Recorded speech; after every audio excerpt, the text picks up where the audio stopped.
Let's talk about DeepSeek, because it is mind-blowing and it is shaking this entire industry to its core. The emergence of DeepSeek now putting pressure on the U.S. tech names. We told you all about it last week in Davos. The buzz started growing about DeepSeek's latest AI model being more efficient while running on a lot less advanced NVIDIA chips.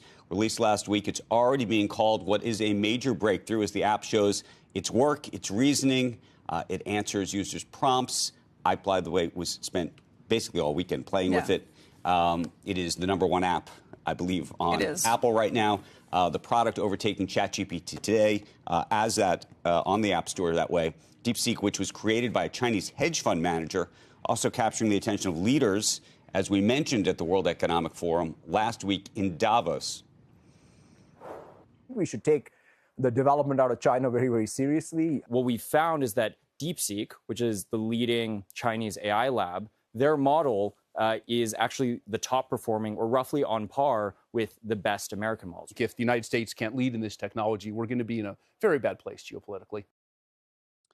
Now, you can take a look right now at the AI-related stocks. So NVIDIA, ARM, AMD, Microsoft, Meta, interestingly, on that list, given its open source. We got to talk about the open source, closed source bit of this as well.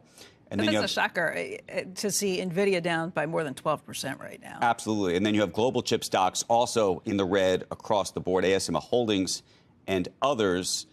There is the question, I will say, Alexander Wang made the point last week, and it's become sort of the question mark about all of this, which is, you know, he suggested on our air that it is possible that they were using some of the highest performing NVIDIA chips, perhaps as many as 50,000 of them, to build this model.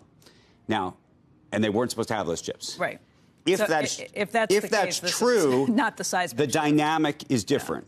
Yeah. If it's not true, then maybe all bets are off. It's possible, by the way, even if it is true, meaning even if they use those chips to create this, or at least partially to create this, it is still a significantly more efficient and better model. I think everybody agrees that right this moment, I mean, I don't know if did you get to play? It is mind-blowing. It looks really great. I mean, it feels like it's open source, so people can test this out themselves. But I can tell you all the tests that I do just to see whether I think the writing is better, whether I think that it can answer certain questions. Yeah. I mean, it was not only faster, it was more human. The reasoning is shocking. I mean, there were moments where I was like, oh my God. We are so much. You could feel the step change as a person. I will also say, as exciting as it was, there was an element where I became scared because I thought, oh, you know, I had the opportunity to talk to all these people last week, and they all said the future's here, and and then you sort of see it, and you go, oh, okay, I feel you, in a different sort of visceral way. So yes, I think this is all happening at a level that when you mark your sort of AI history timeline in life, I think this past week, today, and everything else will be on it. I think Mark Andreessen put it really succinctly and really smartly when he said that this feels like the Sputnik moment for the AI race, where China is really stepping in. So not just what it can do, but what it means for American dominance in AI, what it means for the Chinese being able to step in, and to have the Chinese actually open sourcing it, meaning that is going to be what goes around the world, and to have the cost factors that go into this. Huge step up and change, and puts us a little bit on our back foot in trying to figure out what this means. Well, I actually wonder, Satya Nadella, would he tell you again today that he's still good for the $80 billion? I think they still are good for the $80 billion. I think actually I think the processing power issue is there's an element of which you're going to still have to have the current sort of efforts underway. I think the question longer term, I think it's a longer term question. Can you recoup your investment? I mean, can you recoup your investment if that's the case? Well, I think this is the big issue. And I think who's going to pay for it if they get it at one point, and I don't know if we talked about it on Squawk or it might have been on Worldwide Exchange, one of the things that I was hearing that was fascinating out there is there were so many CEOs who were saying, you know what, I'm using OpenAI and I'm playing around with Anthropic to figure out what I need to do. And then, which is expensive for us, and we don't really love that.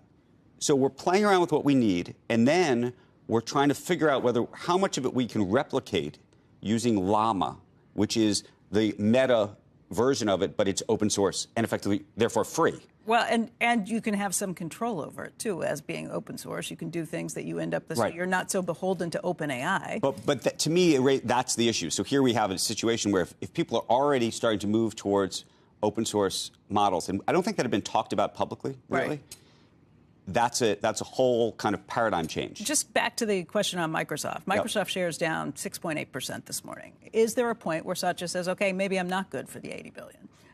I don't know. I think he's still going to need this technology over the next 5 years. The question is, can he go, is he going to start using DeepSeek? By the way, there's a separate question, which is, if we think we have a problem with TikTok. Oh, I thought this instantaneously. Right. If we think we have a problem with TikTok, do we have a problem with this? Now, interestingly, this is an open source model. You can take it and do your own stuff with it. You can put it on your own. So they're not computers. owning your, unless there's something in it that we don't understand. Right. They talk about Project Texas with. But I thought the same thing. It on your own. TikTok looks like posers play compared to what this could potentially be. Although this is OpenAI, so you can take it and source it yourself and figure something out from it. So you're not storing it on their servers. Anyway, it's fascinating. I think I don't know. We should call Satya, get him back, because the truth is he does need some form of AI, for his Copilot and all of his other software. Sure. But does it have to be? Does it have to be OpenAI? And is there a way to do it more cheaply and not have to spend $80 billion? I think the question is probably that over time they're going to have to spend less money.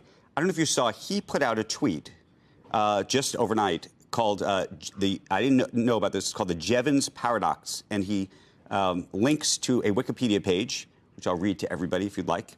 In economics, the Jevons paradox, sometimes referred to as the Jevons effect, occurs when technological progress increases the efficiency with which a resource is used, reducing the amount of necessary for any one use, but the falling cost of use induces increased demand, enough that resources used is increased rather than reduced. Could be, but does he still need to spend $80 billion to get to the same place? Could he spend $50 billion and still get the same out of it if you can find ways to do this more cheaply, if the architecture structure is such that you can actually get more efficient with all of these things, maybe he doesn't have to spend the $80 billion to get to that point. I think he may still need to, just because of the abundance of how much processing power. I mean, look, the guys who are, this DeepSeek, for the most part, people are now running on their own laptops and doing all sorts of things, so their computers are not overwhelmed. But if you decided you were doing this in the cloud, or there was going to be a cloud-based version of it, you'd still need a lot of processing power. I will say, just on top of his tweet, and this was just 5 hours ago, he says, the Jevons paradox strikes again. As AI gets more efficient and accessible, we will see its use skyrocket, turning it into a commodity. Correct.